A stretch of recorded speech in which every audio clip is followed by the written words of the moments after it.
Welcome to Florida Neighborhood Tours. My name is Brian Tessy. I am your tour guide today, and this is going to be episode 1. We're going to go and talk about Pinecrest, take you through some tours, show you some parks. I am currently sitting in Pinecrest Garden. This is my first time here. I've been here for about an hour. Absolutely love it. Stay tuned because I'm going to take you on a little mini tour as well.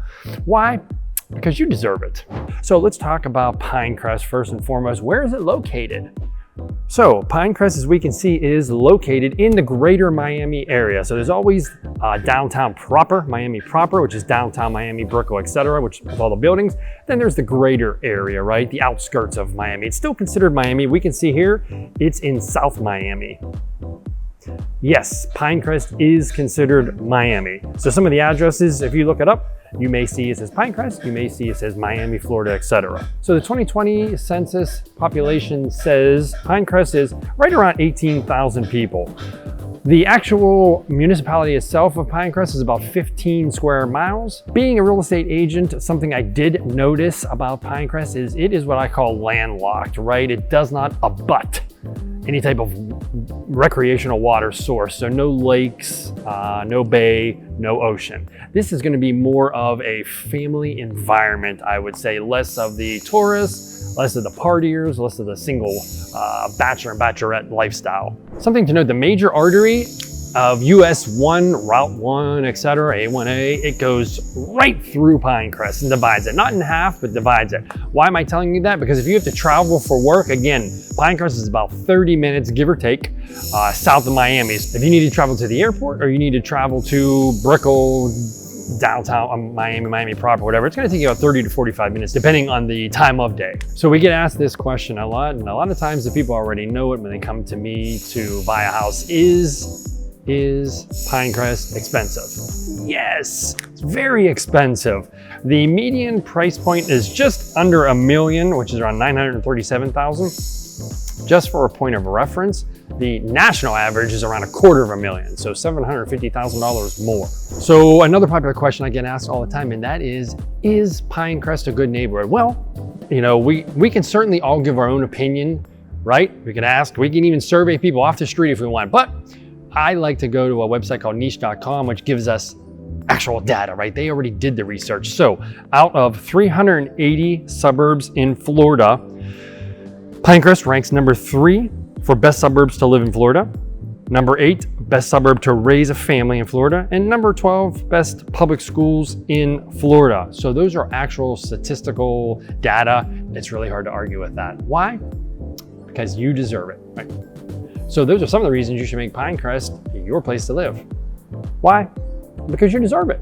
Okay, so you haven't visited Pinecrest, you're thinking about it. What is the neighborhood overall feel? Well, it's been categorized as dense urban feel, and I've been showing houses out here in Pinecrest, and I can tell you that's exactly correct. Dense mean there's, you know, maybe an acre lot, a little over an acre lot. There's not 5-acre lots, 10-acre lots with houses. And I gotta tell you, Pinecrest is mostly all residential. So we consider it light commercial, light industrial. So there's not a lot of businesses, right? There's not a lot of manufacturing. So what else is there not a lot of whenever that's the case? Not a lot of jobs. So I looked up some pros and cons, and some of the cons that people put out there that may have lived in Pinecrest at one point in time was low employment, no jobs. Well, I mean, let's just be completely honest. Sometimes you gotta call it, it is what it is, right? Pinecrest is not a place where you come to work. Pinecrest is a place you come to live. I would be willing to bet unofficially 99.99999% of the people that reside in Pinecrest in any format, rent, own, whatever. Okay, subnote, I'm gonna finish my sentence. Do not work in Pinecrest. Subnote, that does not include working from home. I mean, getting in a car or catching a bus or an Uber or something and physically going to a brick and mortar location. I'd be willing to bet most people that have a brick and mortar job, that brick and mortar is not in Pinecrest. So a con would be that there's no real jobs. But I'm telling you, if you're moving to Pinecrest, the median price point for a home in Pinecrest is almost $1 million. You're not working in Pinecrest.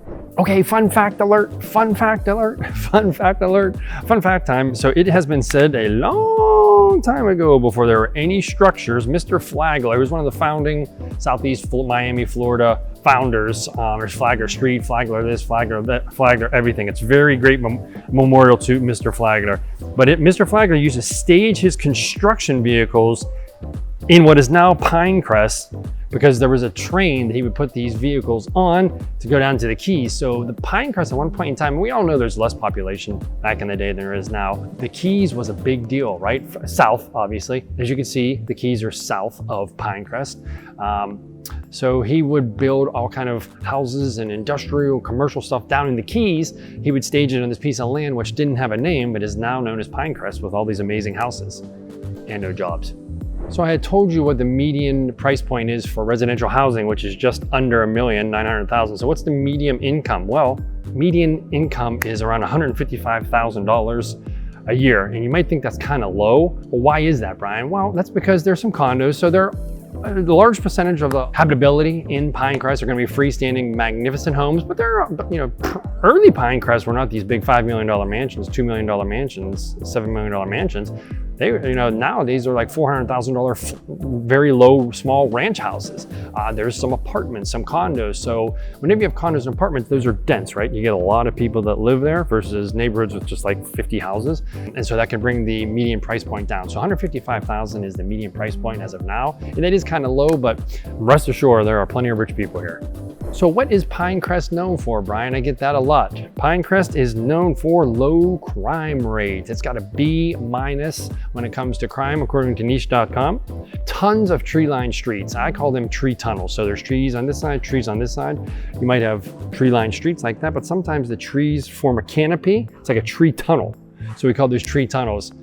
It gives you such an amazing feeling inside whenever you go through these tree tunnels and these tree-lined streets. And these are the neighborhoods, and these are the type of neighborhoods there are. There's a handful of gated communities as well, so that keeps Pinecrest safe. And like I said, the lots are, they're pretty large. They're gonna be around an acre. In different parts of the country, you might be lucky to get half an acre, and your neighbor's $800,000 house is so close to you, you could reach out a side window and give them some salt if they need some salt to cook. Just trying to be funny here. So the last thing Pinecrest is known for is it has a lot of private schools. Again, if it's expensive, which we already discussed it is, and if you're rich, you're probably not gonna be sending your kids to public school. You'll probably be doing private. So when it comes to schools, there are 5 public schools and a handful of private schools. And let's face it, if your home median price point is 900 some thousand, almost $1 million, you're probably sending your kids to the private schools and not the public schools. Why is that? Because your kids deserve it. So we discussed some of the pros, dense tree tunnels, good schools, low crime. Let's talk about some of the cons, because you'd be surprised. People always want to talk about the pros of an area, but what do the viewers really want? They want to know what's bad, right? They want the gritty. They want to know what the dirt is. So I'm going to give you the cons of Pinecrest right now. Con number 1, very hot summers. I mean, we're talking 90s, lately into the hundreds. It's mid-January and the weather's, I'm gonna say it's perfect, but I've got a little perspiration going on. Even now, I'm not even in the sun. So very hot summers, con number 1. Con number 2, very bad thunderstorms. Yep, we have some very bad thunderstorms.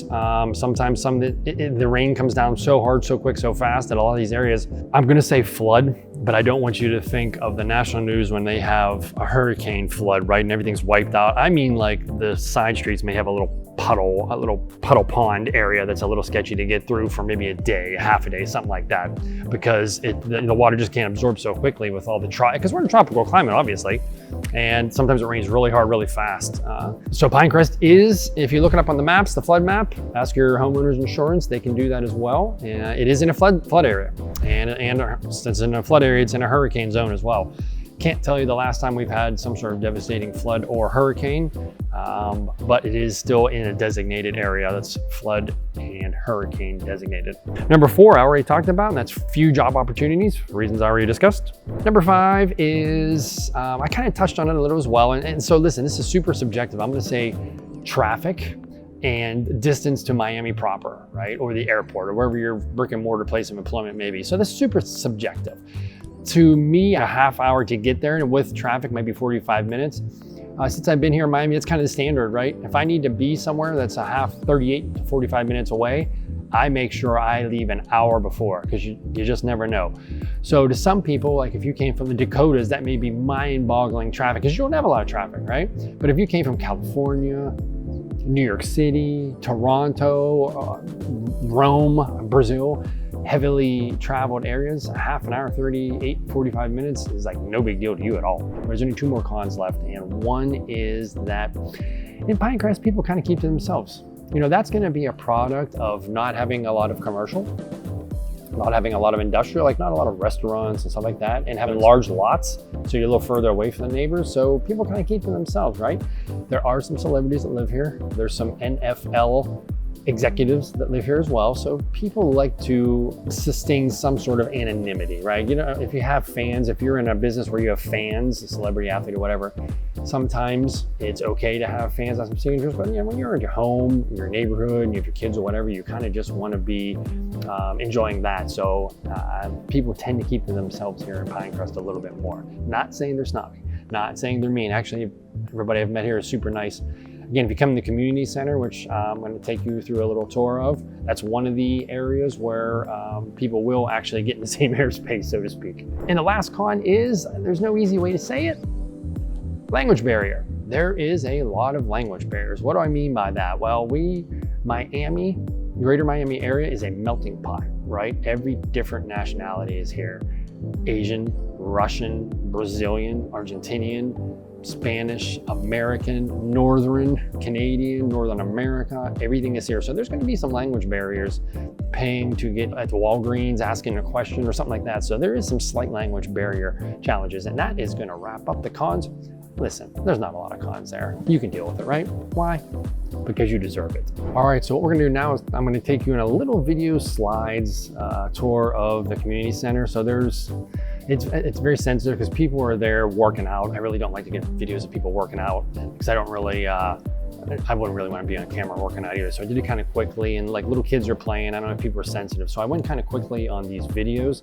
Hopefully you understand that if you were on the other end, but I just want to kind of frame it and give you kind of an idea of what the community center looks like. So some of the options of the community center is fencing, music, salsa, art, fitness classes like spinning, yoga. There's an expanded fitness center you can see right here. There's additional classrooms. There's indoor and outdoor play areas. A lot of this stuff is new.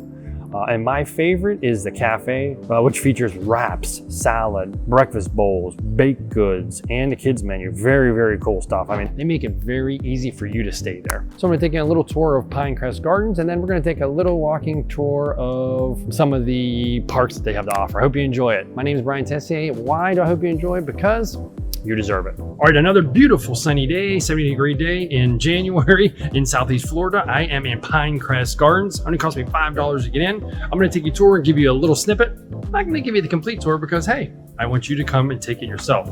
You're gonna absolutely love it. Why? Because you deserve it.